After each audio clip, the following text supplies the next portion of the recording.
Banky special. Yeah. Pure deliciousness. Pure deliciousness, man. My name is Banky, man. Everybody calls me Banky. That's the name that I got from my grandmother when I was young. I'm coming out here after 30 years. Yeah, I ain't got nothing, but I'm gonna have something because I'm rich in personality, you know, and I'm rich in love. My family love me, and that's really all that counts.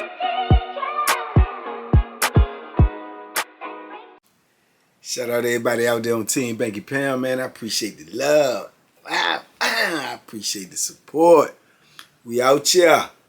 33 years of prison stories, man. We rolling. We trying to keep it moving. We trying to keep it moving. We trying to get back in the rhythm. You understand? Man, shout out to my little brother, man, white boy Cody, man. Y'all go back and watch the video about white boy Cody. It's my little brother. You know, he got out. He just hit me up a little while ago and said he out. So I'm going to try to bring him to y'all as soon as possible. Put him on this camera, let him talk to y'all, let y'all vibe with him, you know. Which brought me to this video. I was just thinking about, you know, when he first came in the cell with me, how young he was and, you know, just coming in the system. Then, you know, he a white dude. So, you know, he don't know nothing. Green as a pool table, 4 times square. You know, so, you know, I took a liking to him, so, you know, I had to give him some game, you know, and this just made me think about some of the things, man, you know, to make this video. It's like things you need to watch out for in prison, man, you know, things you need to pay attention to, especially if you just coming in, you know, and even if you've been in, you know, but hopefully this video will never apply to y'all because y'all ain't going to prison because you watch Banky Pound 33 years of prison stories and you know that ain't the place to be.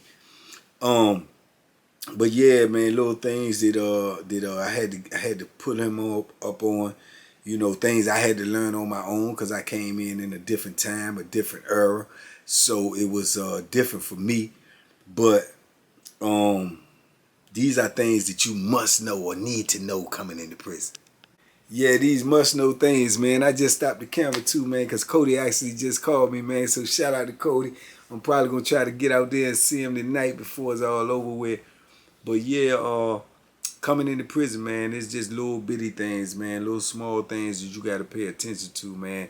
Cause as I told y'all, as y'all already know, that flammery, that skullduggery, that tomfoolery is already out there waiting for you, man. You got dudes plotting on you from every angle already, just because they see you and you a new face. They looking at you. They trying to see if you green, if you new, if it's your first time in prison. Are you just coming from receiving? Who your cellie is. I mean, everything they want to know. You know what I'm saying? Your cellie might be the one trying to run game on you. You know what I'm saying? But I think one of the main things, the first things the dudes do, man, when they trying to cut into you, man, that's what we call it in there. Don't let no dude cut into you. They trying to cut into you, mean get familiar with you. Try to get to know you, you know what I'm saying? Ask you, do you need something, right?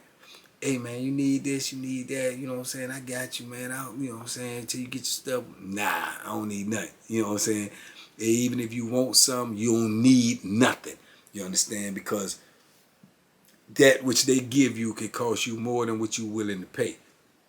You know, and I know y'all heard all the old stories about, yeah, man, people leave candy bars and tater chips and stuff on your bed. That's a sign like they trying to do this or do that, or they trying, you know what I'm saying? That's a little bit overplayed. That probably was going on in the 60s and 70s, you know, stuff like that. But that stuff done played out, man. These dudes, they got more finesse, man. They coming at you with all this flammery, you know what I'm saying? They trying to play to you like they cool with you all the time. They got a certain agenda at mind. Whether they think you got some money and they can finesse you out your money, whether they think you know, you smart. You got a lot of dudes in there that would surprise you as well, man. You got a lot of dudes in there, man, and you got some killers. You got some killers and some thugs like this, but they can't read, man. They can't write.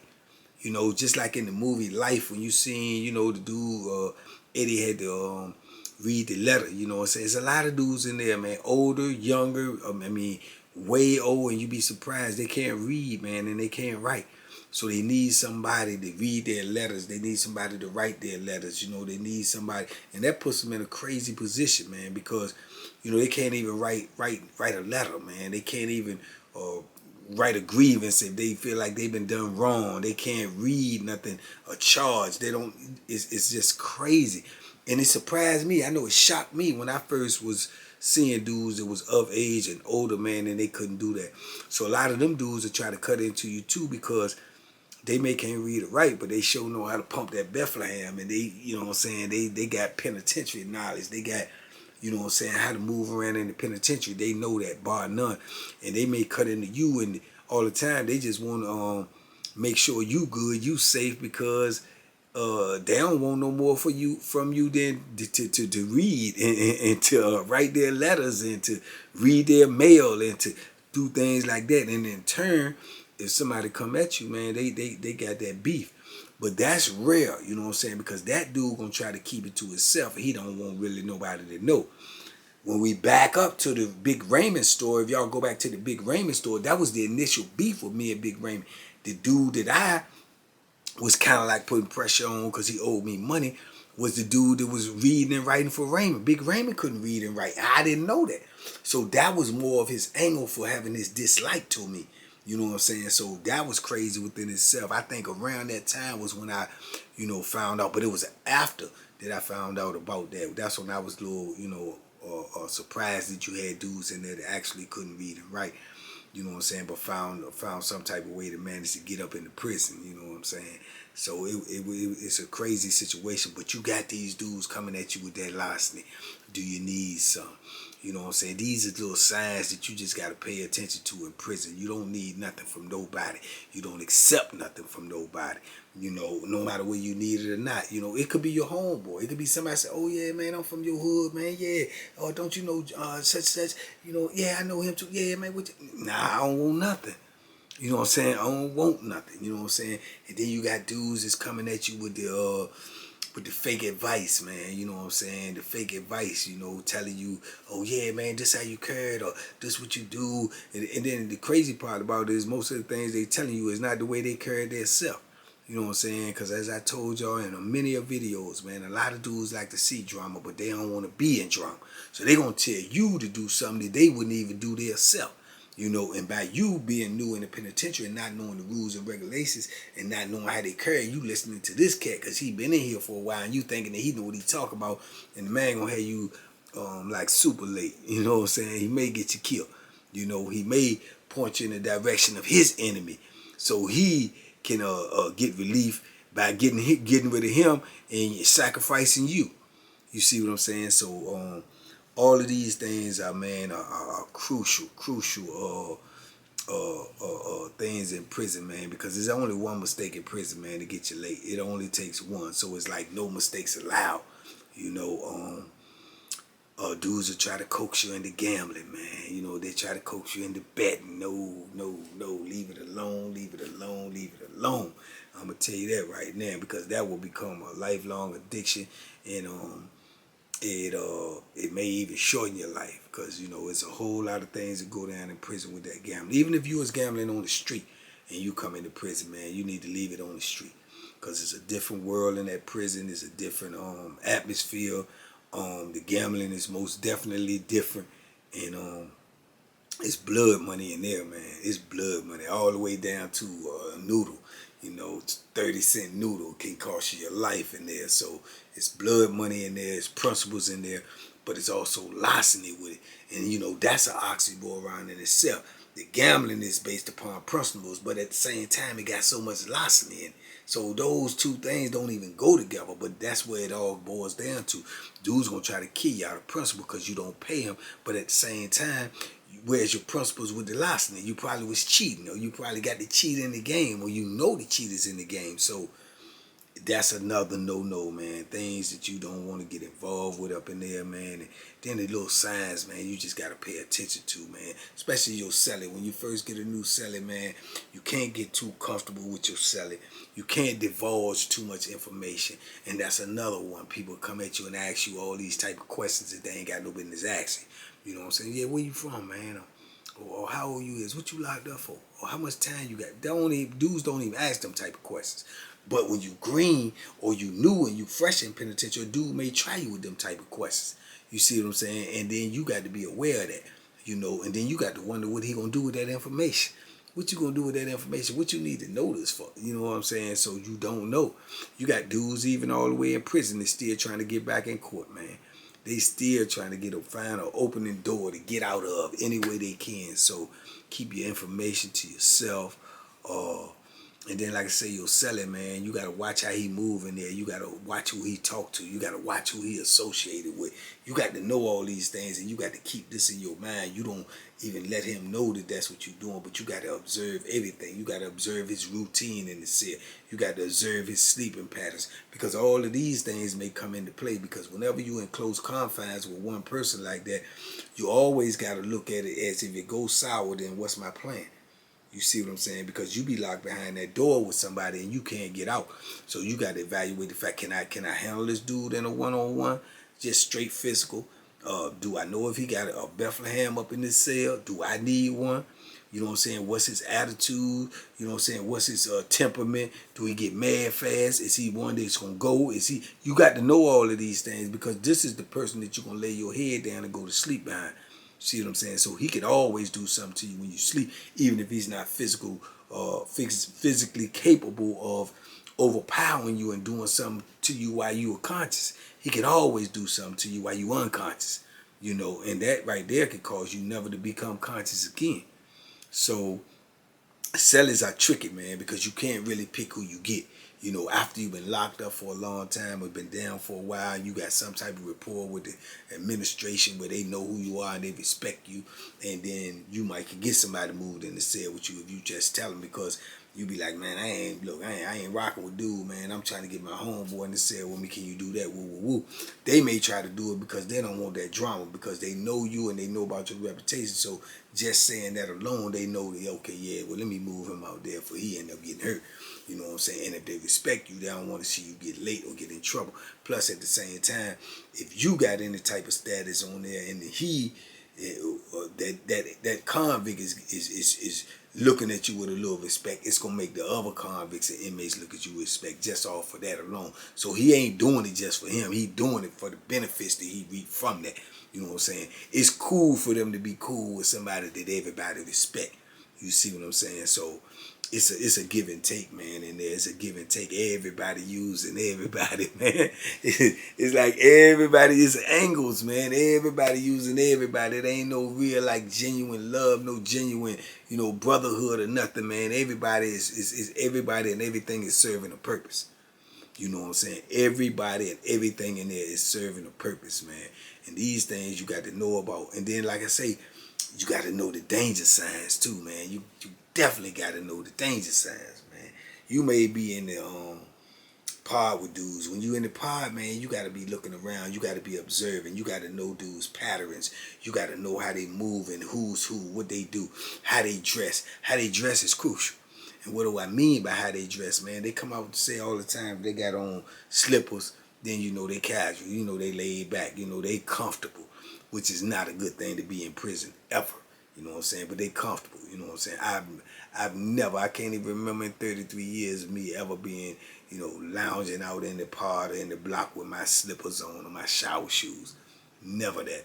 Never that. You know what I'm saying? You run up on me, I got to at least have some traction, pump these things at you, and don't be slipping and sliding and falling. Nah, I ain't never did that. So it's a lot of dudes who do, though. So you pay attention to that, because that could be crucial as well, because that same dude that you always see like that, if you see him out in the block on this particular day, and he got his boots laced up real tight, and he coming out there, something getting ready to go down. He getting ready to put some work in, or somebody getting ready to put some work in on him. But you notice these things, all the moving parts that go on around you, me at the point where I had been in my bed, all these moving parts and all these different people in here, 80-some people, you know what I'm saying? I could tell those things off the bat. If I know this dude, and I ain't even particularly got to be paying attention to him, but just when I see him, my brain recognition is going to be like, and then when I get to his feet, I'm like, oh, he laced up. What's going on? You know what I'm saying? Automatically. because I know that's not how he usually come out in the pod. You see what I'm saying? Now you got different dudes that come out like that because they may always go to the weight pile. They may be a jogger. They going out to jog. You know what I'm saying? So these are different little patterns that you got to know. You know what I'm saying? So if drama popping off, you need to know where it's coming from. Now it's even a bigger thing if it's a dude that you done had words with and y'all seemingly done squashed the beef, and then next thing you know, you see him out in the pod with his joints laced up, but you ain't never seen him out there like that before. But they laced up tighter than a Dixie headband now, and you know, he got his little sweatshirt on and whatnot. You like, okay, well that could be you. He could be getting ready to come put some work in on you because you think it's squash, but he getting ready to pull a sneak attack on you. So you got to be aware of these things, man, and be scanning your area all the time. That's why I say it's not a point about being scared. It's a point about being aware. Because being aware will keep you alive. And sometimes even being scared will keep you alive. Because being scared makes you be aware. You understand? So you have to be aware, man, because it goes down in prison at the drop of a dime, man. You be in there, everybody talking, laughing, watching the football game, kiki-keying, ha-ha, playing cards, and this thing, you know, boom, boom, boom, boom, boom.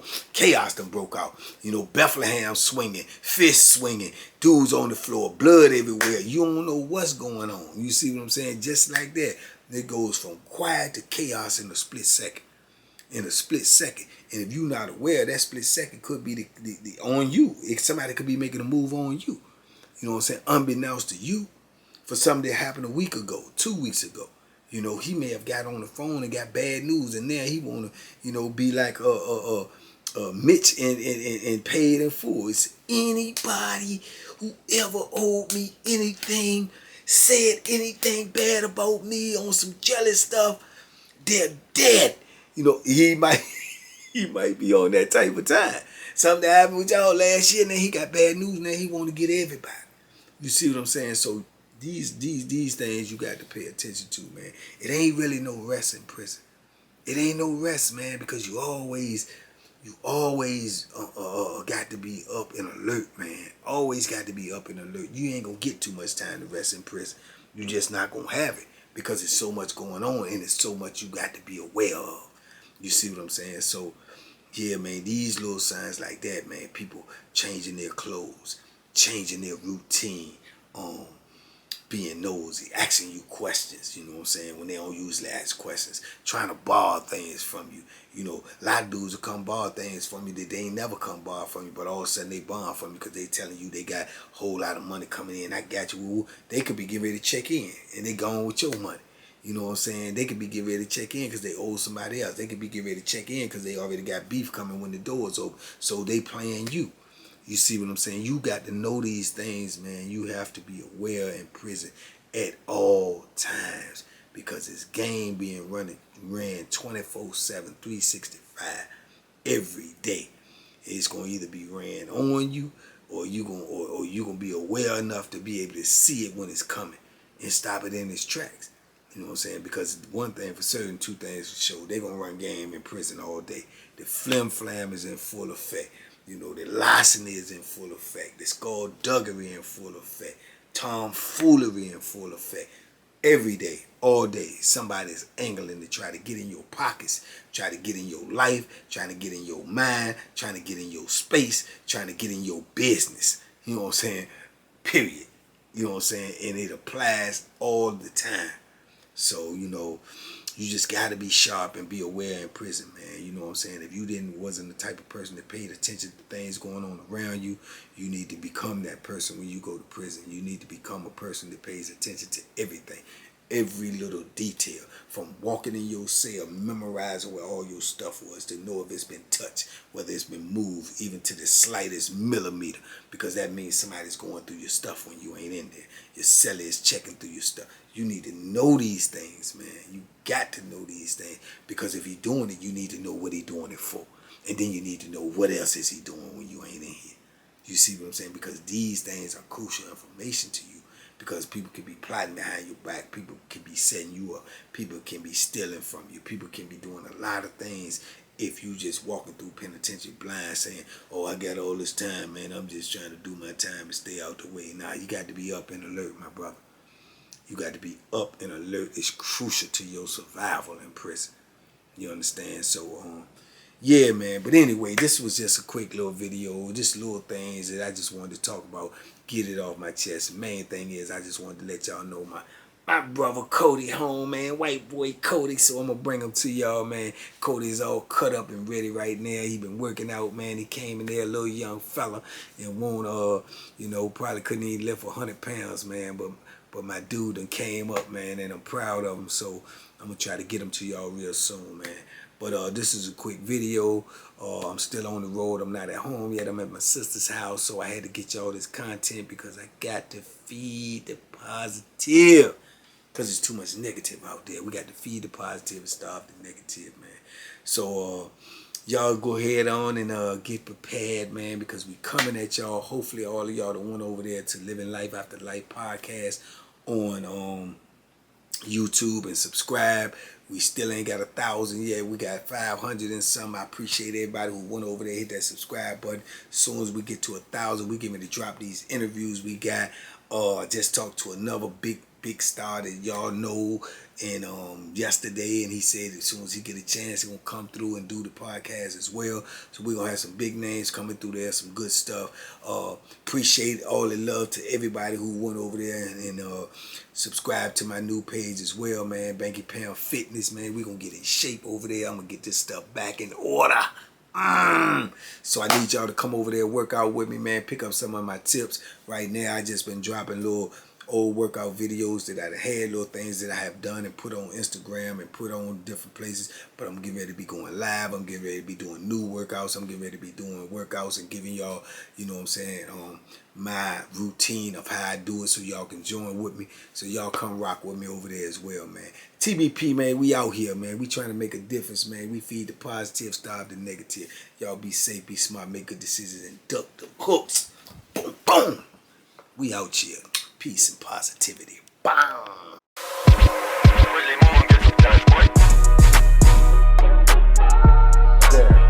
The Banky special. Yeah. Pure deliciousness. Pure deliciousness, man.